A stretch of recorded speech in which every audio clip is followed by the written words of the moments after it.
Bonjour à tous, je voudrais partager un petit mot avec vous avant Shabbat.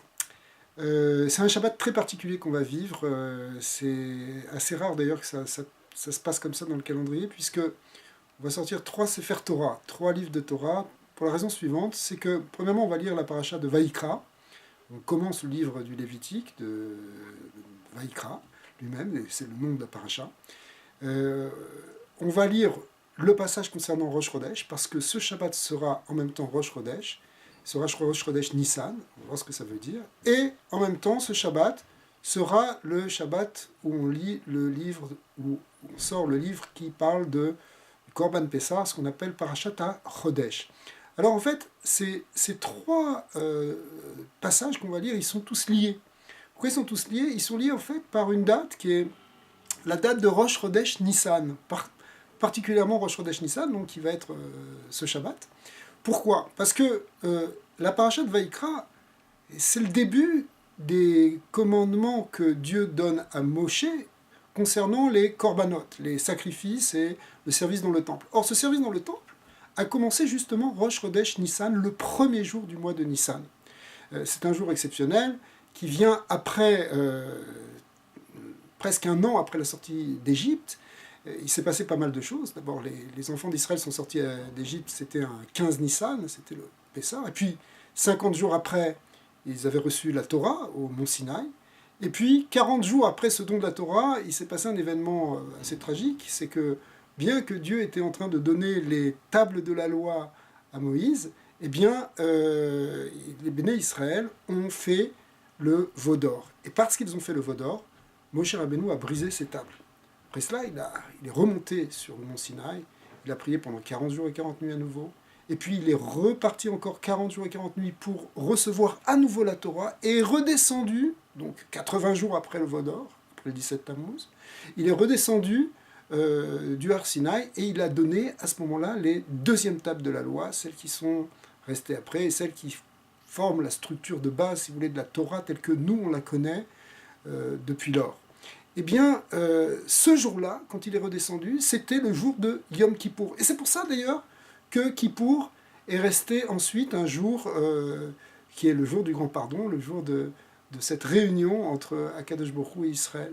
Et puis le lendemain de Kippour, c'est là que Moshe a réuni tout le monde, c'est ce qu'on a vu dans la paracha de Vaïkel. Vaïkel Moshe, Moshe a réuni le peuple et a ordonné la construction du temple, enfin du Mishkan à l'époque, c'est-à-dire un temple portatif qui a été établi par tous les béné Israël, en particulier Betzalel et Aholiav, qui étaient des grands sages de cœur, tels que nous présente la Torah, c'est-à-dire des grands maîtres.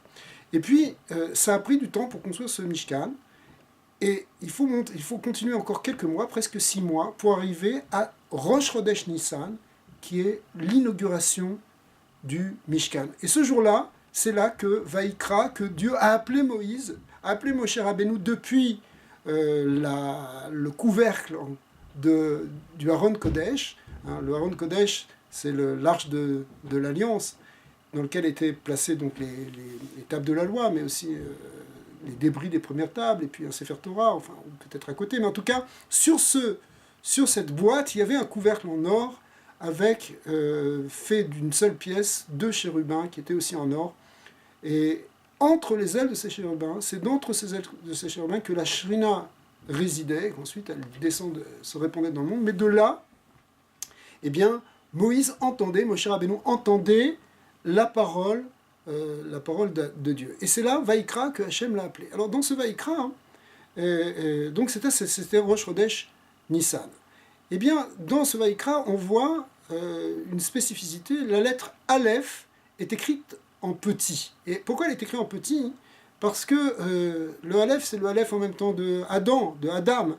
Or, le Aleph d'Adam, Adam qui avait fauté avec non pas le veau d'or, mais ce qui avait préfiguré, c'était l'arbre de la connaissance du bien et du mal, eh bien, ce Aleph d'Adam avait trop grossi en quelque sorte, jusqu'à cette réparation. Il avait trop grossi parce que le Aleph, c'est en même temps le je, c'est l'ego. On sait que Adam, en quelque sorte, sa faute primordiale, c'est une forme d'orgueil, où il a pensé qu'il pouvait se séparer de Dieu et vivre de manière indépendante. Et puis finalement, les béné Israël vont passer par l'Égypte pour pour retrouver une simplicité, et la simplicité d'ailleurs qui est symbolisée par la matzah.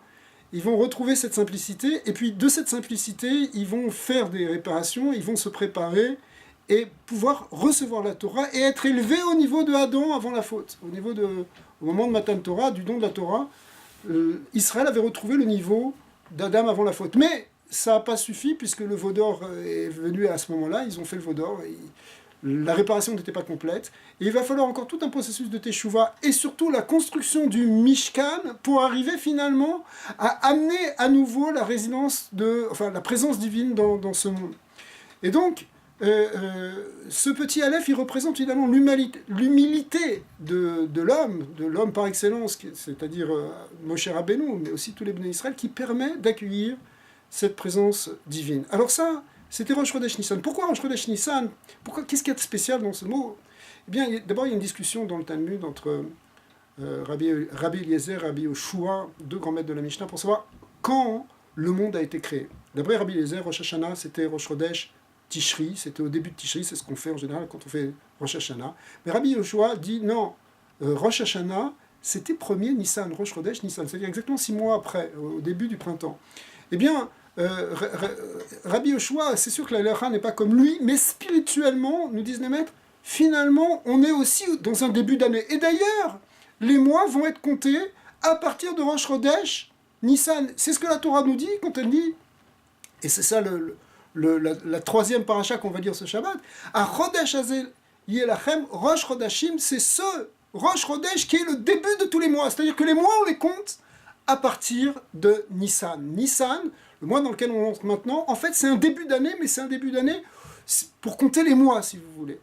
Et donc, il y a ici un début, c'est une itratchout, un renouveau, c'est un renouveau, comme un Rosh Hashanah, c'est quelque chose qui commence à nouveau. Et bien, ça commence aussi, on commence une nouvelle année, ce Shabbat, avec Rosh Chodesh Nissan. Et c'est d'autant plus fort qu'on va lire, effectivement, parce que c'est en même temps Rosh Chodesh, c'est pas simplement le premier, on n'est pas simplement le premier Nissan comme ça, mais il tombe ce Shabbat, et donc, on va lire un sefer spécial qui est ce qui parle de Rosh Chodesh, qui lui-même est la loi de l'idée de renouveau de la lune, et donc de renouveau de la lune, c'est le renouveau de la Neshama, c'est le renouveau d'Israël, qui, bien qu'il est descendu dans l'exil et dans l'obscurité, comme la lune, qui finit par s'assombrir à un point qu'on la voit plus, finalement, elle renaît, et elle va à nouveau grandir, et jusqu'à atteindre son apogée.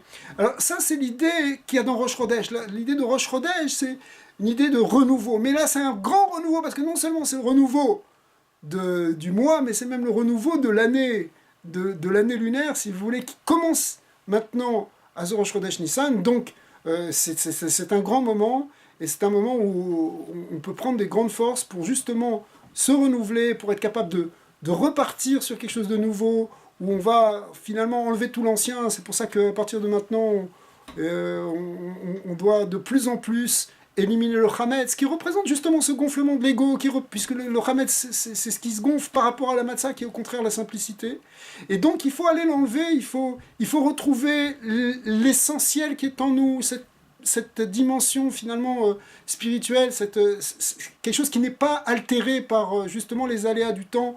On doit le retrouver, c'est ce germe de vitalité qui renaît à Rosh Chodesh Nissan, dans cette nouvelle année qui commence.